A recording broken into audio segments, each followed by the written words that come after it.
Welcome back to MVM. Today we have a preview. This is for a brand new game coming to Kickstarter. It is called Clash of the Ardennes, and it's based on World War II, which is my favorite historical time period. Yes, Jeremy does love his World War II games. This game, when you look at it from a distance, you may not know that, but this is a wooden version of the game we're playing here, and it's going to be fought basically down 7 different lanes with all of these different units. So history lesson, this took place during World War II, and this was a fierce battle called the Battle of the Bulge, and there were many different inroads to get into this village, and what you're trying to do is to occupy 3 of these 7 rows or columns with your units. You have to have yours at the other player's ends. So it's all about creating formations or lines of units and then pushing them to the other player's side. Yeah, it's really cool too, because you're not just simply stacking from the bottom and going forward. You're doing that, but you're also then sort of leapfrogging down the lanes, which is very important, because if you've spent all of your units in a lane and win it, all those units are locked in there, so it's going to reduce the number of units you have for the rest of the game. Speaking of units, each player has 25 units, 21 regular units, and then 4 unique special units that you can choose to play with or not. The first thing you're going to notice about the game is that this is wooden, like this is all handmade. Yeah. So he has crafted this using wooden pieces. When you go to the Kickstarter page, you're going to see all the final components. Of course, this is a prototype that you see in front of you. There are 3 basic types of units. You have your soldiers, you have your tanks, and you have your landmines. And all of these work in a very rock, paper, scissors way. When certain ones meet other ones of a higher value, they're going to basically kill those units and return them to that player's supply. And you hear rock, paper, scissors, you think, well, that sounds a little simple. This game is anything but, because there's a lot more layered strategy to how you're manipulating and moving these things up.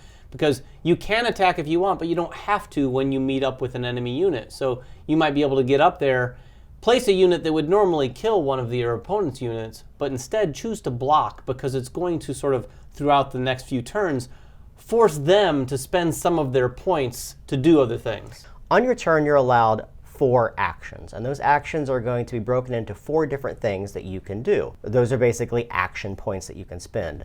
We'll talk about each of these in turn. The very first thing you can do is you can spend 1 action to introduce a new unit onto one of the roads. And to explain that, I will take this single tank unit and place it in one of these 3 different rows. You can start a new row at the very back edge of your side of the board, or you can place it 1 step ahead of any other unit that you have, basically creating that line of that formation of units onto the board. Yeah, it's important to note also that no matter what unit you're using, it is just going to spend 1 action point to get it out on the board in that way.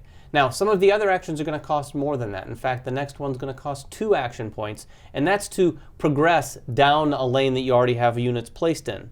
If I do that, I'm going to take my backmost unit and move it up to the front of that line. It doesn't matter how many units are in front of it, it's going to leapfrog all of them to go to the front.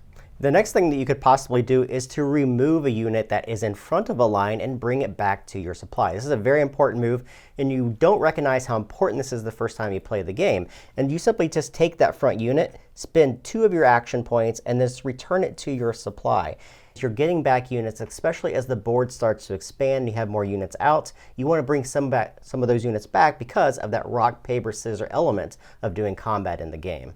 The final thing that you can do is to actually remove a blocked unit. And units are going to be blocked whenever you have a row where no one has won. The tug of war has become stale and no one is going to win.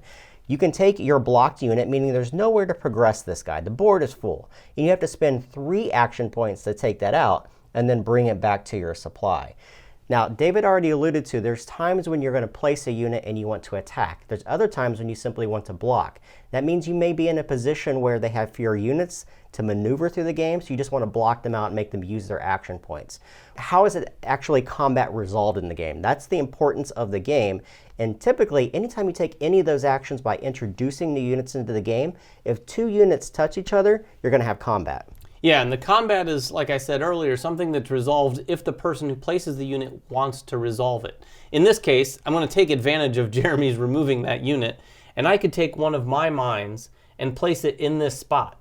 When I do that, I could choose to let it resolve with the tank in front of it. It is going to then remove that tank because the landmine defeats the tank. The soldiers defeat the landmine, and the tanks defeat the soldiers. That's right. And the other trick in the game is, say for instance that I had 2 tanks that were in formation with one another. The moment that David placed that anti-tank mine there, it's actually going to take down all of the tanks that are in a row. Yeah. Basically, they just all get destroyed. So it's important, again, on how you place your units. Now, each of these units also has a size to them. Your tanks are 3, your soldiers are 2, and your anti-tank mines are 1. How you leapfrog these together is very important to where they are on the board. And you're going to notice the lines on here as well. They're going to show you each of those positions. There is going to be a couple infantry that are sort of higher ranked, and then 1 infantry that's even higher ranked than that. So if you place that infantry in front of a lower ranked infantry, it's going to defeat it. We should also point out that if in any one of these rows you place a unit in front of another one and that they're the same unit, that those will defeat each other and both be removed from the board. So again, as we mentioned at the very start, how do you win the game? Well, you want to occupy 3 of these roads, and there's 2 ways in which you could do it. One is if you have an entire column that is yours. It's not the best way in order to win those roads, because once you have reached the other player's side, all of these units are then locked in, meaning you're not going to have access to them anymore. What you want to do within the game is you want to keep leapfrogging your units and taking out theirs. In this case, I could spend 2 action points to go to this space, therefore reaching the end of David's road, locking only these 2 units in, and then having all the other units that I have left to be able to be used. If you occupy 3 different roads, you're going to win the game. Yeah, and I'll point out, this is an incredible way to win a road. If you're able to leapfrog and use as few units as possible, we can't stress that enough. That is definitely a strategy that sort of reveals itself as you play. When we first started playing this game, I did just run down to the end, but then I realized I'd wasted all of those units, so you had very little to work with. So it really becomes a game of looking at what you have, how many spaces you need to go, and then also taking note of what your opponent has. Now, we've talked about all of the basic units. There are some special units as well. In fact, there are 4 different ones. One note that you need to make sure of is that anytime you have a special unit on the board, no other special unit of yours can be there until that one is removed, meaning you can only have one of these 4 special units on the board at a time. I'll talk about one of them. It's very simple. It's the Spy. It's the most powerful unit in the game. Anytime that they make contact with any of the other units, they're automatically going to kill them. However, if a spy touches another spy, they both get killed. I have the General. The General is a lot like the infantry. In fact, it works just like it. However, he is 5 squares long. So this is the biggest tile in the game that you're going to use to progress down. Like Jeremy said, you can only have one of these out at a time. But if you can get this out there in one row, you can make some massive leapfrog moves towards the other end. There's 2 other tiles. There's a mortar, which is able to shoot over different locations. And then you have a special tank, which is actually going to shoot in 3 different locations, giving you more variety on the different infantry that they can kill. So again, make sure you guys go to the Kickstarter page to see the final components. This is a prototype. However, I believe that the finals will also be wooden components as well, which is very cool for an abstract style game. It's called Clash of the Ardennes. If you have any questions about the game, make them in the comments below. Subscribe to us, follow us on Twitter, like us on Facebook, and everything else that we do, and we will catch you guys next time. Bye-bye.